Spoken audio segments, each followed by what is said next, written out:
but yet Minnesota can move in here. What are they paying?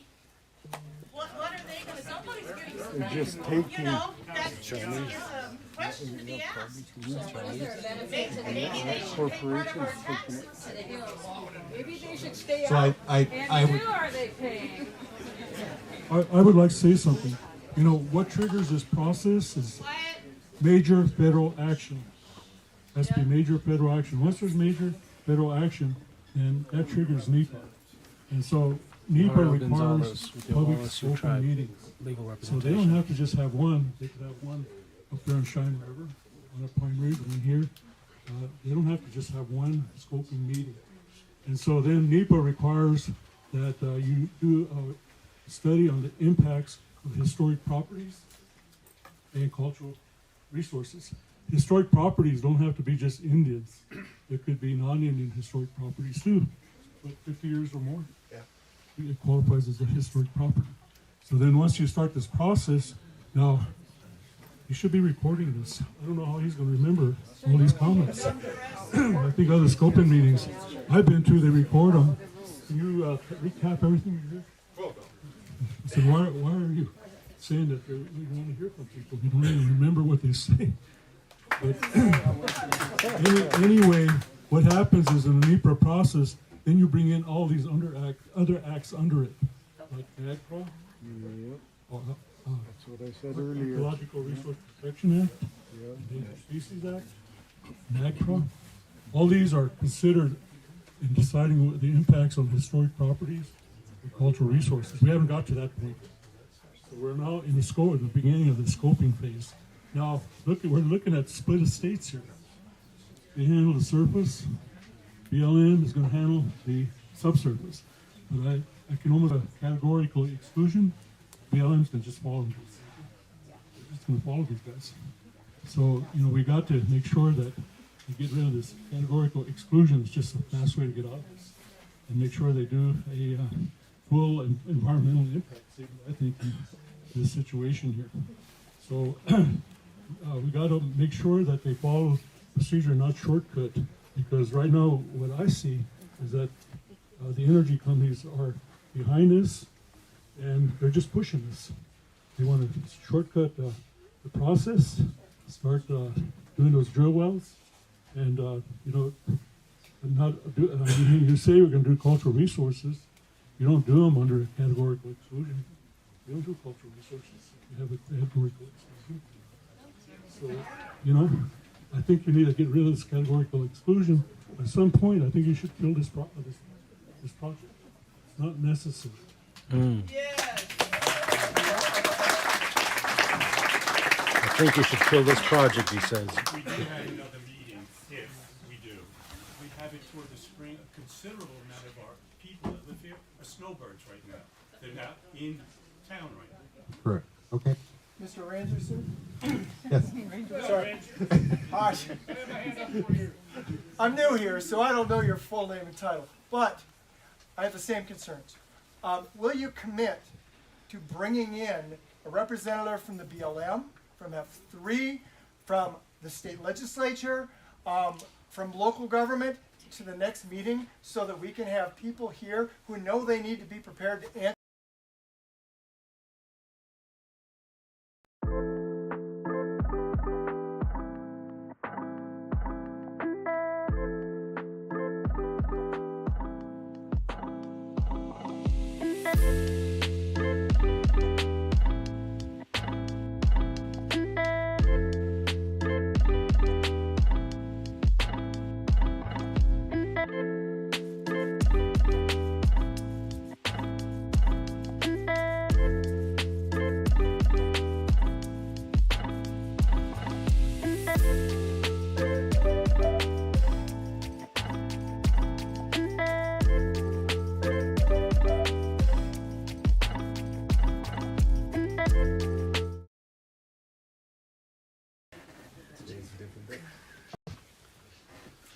Yes. If an impact study were done, who pays? Does the drilling company require to pay for that then? And then they get to choose who they want to do it? I don't know. Yeah. I'm sorry. Say that again. If an impact study is to be done it the responsibility of the mining, of the drilling company to pay for that? Yes. So chooses it's the- not like it's coming out of your funding. No.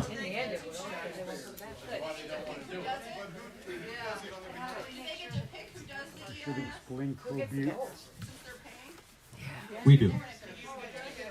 So why do So- you not want to commit to do that? Again, there was an EA, an environmental assessment done for the Jenny Gulch project. And I understand, it's different, but it is very close. And my initial read with the types of NEPA that are done showed me that a decision memo or a categorical exclusion would be sufficient for here because we had a lot of information that was already done in Jenny Gulch. I am hearing that it's not the same from all you, and I am hearing that there is a great deal of concern. Now with a decision, a categorical exclusion, you have to show that there are no substantial impacts that will occur.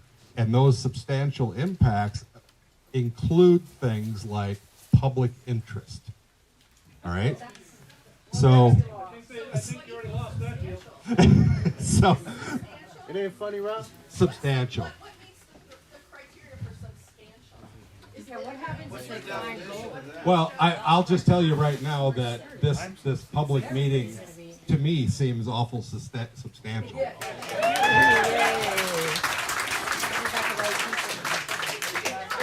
The Jenny Gulch got a finding of, Ability to require that, or is that done and gone, and what you're saying is that you've already done this other thing, and we can't have environmental impact? No, I'm saying what we're doing here tonight is feeding my information thing so I can fully describe what I'm going to do and why I'm going to do it. So you're gonna make that public knowledge to us? Yes. Okay. Yes, yes sir. If you don't have this, someone making notes, subscribing this, or recording it, and I guess there's one guy maybe not forcing it, how in the hell, when you get back to your office, can you gather all of this input? You could have 100 of these, and it wouldn't mean anything. depending on written. That's why we have to submit written comments. Right, we have to comment, everyone needs to comment.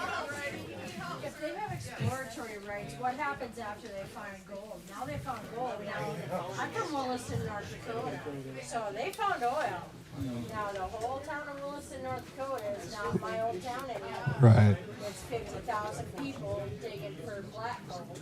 So I'll just add this. I mean, it's hard for everybody back there to hear this, but the question was, what happens if they do this exploration and they find gold? I just want to point out that this project, this analysis only covers exploration. If they were to find gold, that's a whole nother process that would have to happen down the road. Well, then we have to stop the exploration. Yes. So, I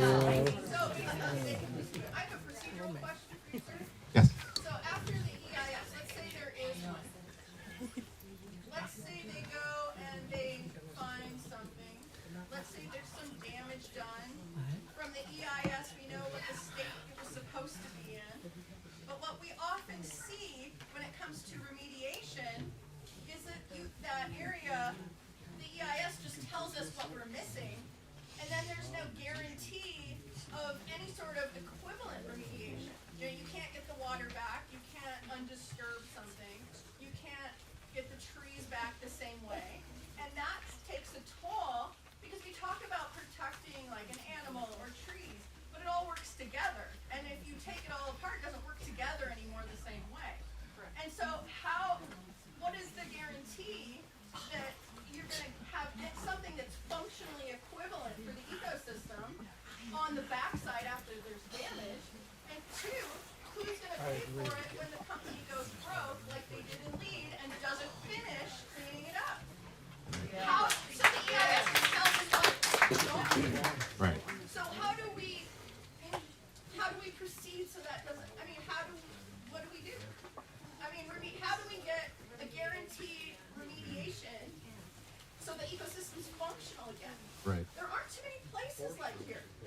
they Correct. made laws against protesting, so we're not able to do that once we leave this room, right? You know, so it's like we'll go to jail because we want it stopped. So to answer your question is, and I don't know how well this will answer your question, but anybody that does engage in this type of activity would have to submit a bond for that remediation after the fact. Right, they have their Reclamation Act, but Right. I mean, we know about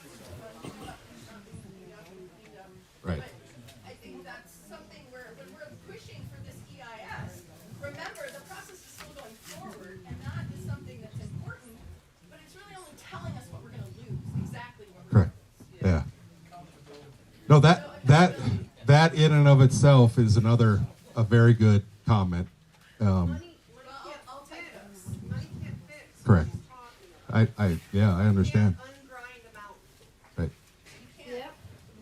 Just to piggyback on that, do you guys vet the bond or the liability carriers? Do you have specific limits, terms? Can you disclose to us who carries that liability coverage?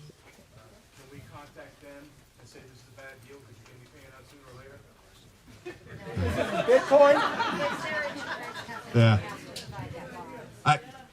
I couldn't provide you that right now. I mean, the bond would have to come when the time came to get a bond, and Required to indemnify us for the damages that will appear likely. you know that would have to be something. It would be public information, I'm sure. The bond that. Correct. Somebody over here has a question. People are kind of talking over, so I'm sorry I'm not hearing a lot there. of stuff. Yeah, But we did have a she's had her hand question up for a while. over here. I want to answer the question for the lady over there who said, what's going to happen when they find gold? You know what happened to my people? We were removed by force, by an army. We were held in concentration camps for 5 decades. 5. Our children were taken and put in boarding schools. I'm a product of a boarding school, but I'm also a third-party beneficiary, and I'm a descendant, the people who signed